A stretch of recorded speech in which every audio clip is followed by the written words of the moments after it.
Welcome to this week's State of the Escritoire, the first State of the Escritoire in June 2024. What's been up? I've been using Hellcat's pins, and I have been much appreciating that. Dave, let's take a look what we've been up to lately.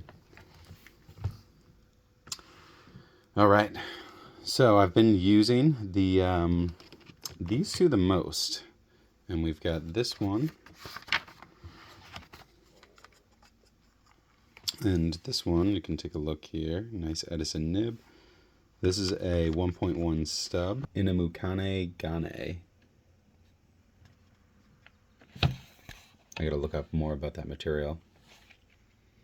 So I've been using that one a lot. I've been using this Skogsy micarta with the zoom nib, so you can get decent line variation depending on the angle that you hold it.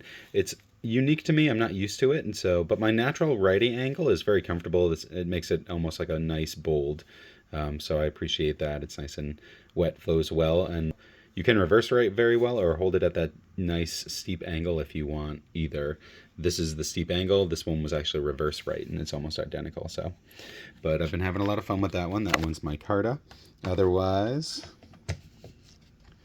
I've been using my 1.5 with the extra italic grind here with my Blue Dragon kind of mix of blue and gold. I filled it with Blue Dragon blue, but it previously had Blue Dragon gold that I didn't clean out of it. So, and I've also been using this one in the office a lot lately.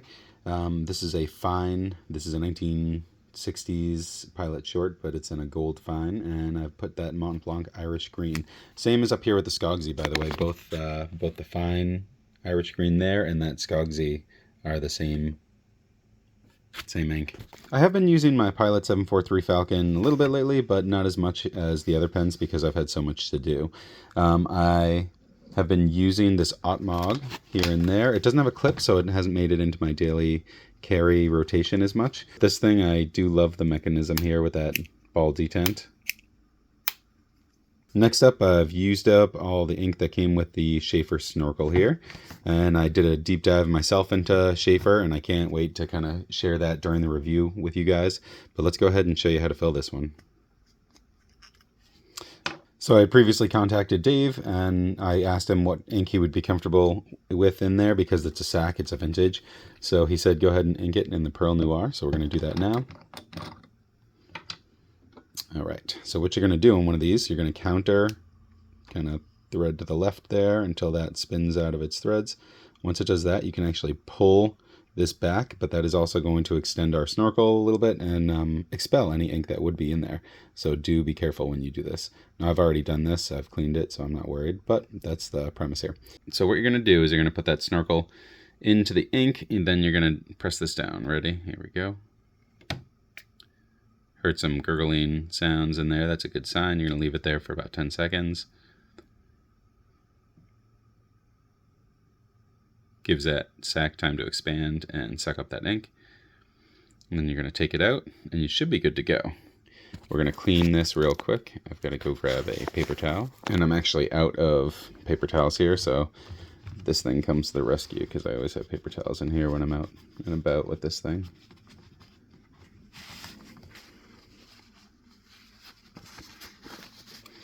Alright, so I'm just going to kind of clean the snorkel a little bit.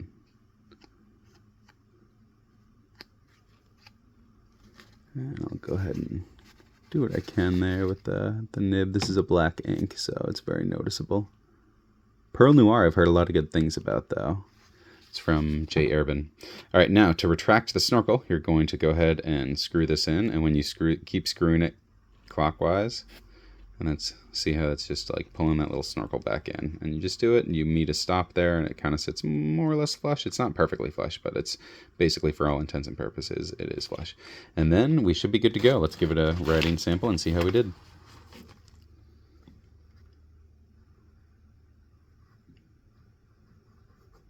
Nice and juicy flow.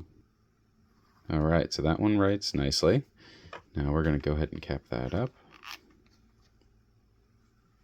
What else is going on? Last night, I got home late, so I ended up going out and getting some beam shots for you guys, which was nice. So I'll get you 2 little videos of some beam shots of flashlights, so you can kind of compare and contrast, see some of those. That'll be fun. Let's see what else. I've got to do 2 wax seals, so I might go ahead and do that real quick with you.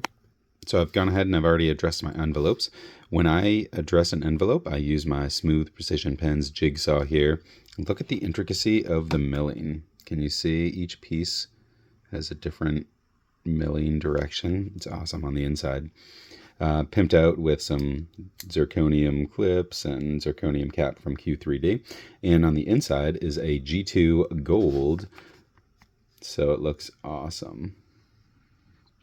You can do something like that and it matches the trim. So when I address my envelopes, it looks really cool.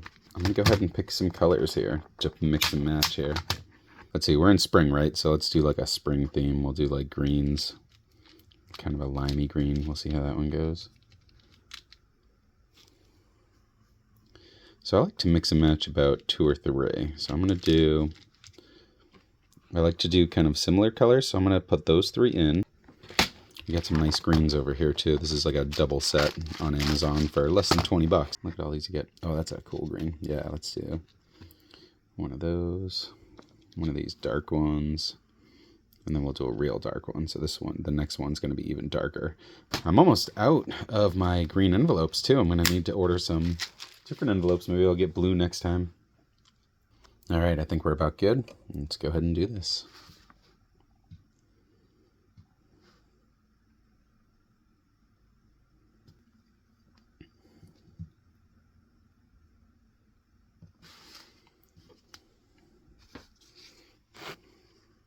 We'll see how the seal came out. I'm not sure if I cared for that one limey one.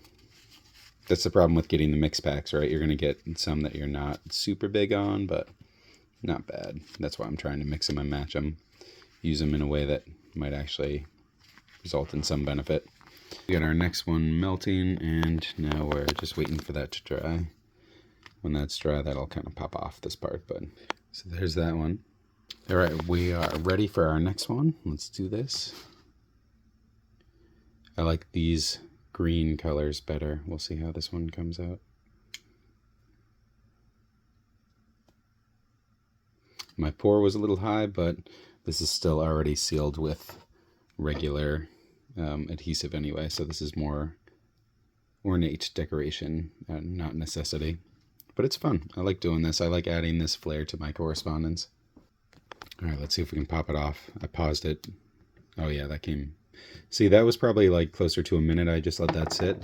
And when it dries, it just pops right off. So that's a nice one there.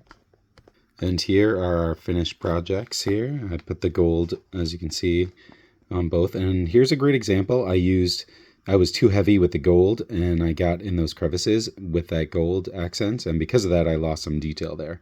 So it's nothing big. I'm not going to bother with trying to clean that up, but you want to go a little bit light with any powder accents, so that way you do preserve all the detail in your seal. But yeah, those came out fine. So I like this color combination.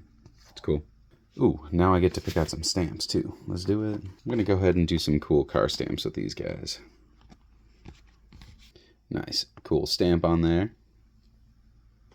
And another cool stamp on this one. Just as you would have a seal to help your correspondence be extra special, a nice, thoughtful stamp picked out with something that you or the recipient likes is another cool way to adorn your correspondence and make the entire experience kind of that much better. Thank you for joining me on this week's episode of The State of the Escritoire. I hope that you guys are having a great time. It's almost summer, so we'll hopefully get some more pen reviews up soon in the next coming weeks.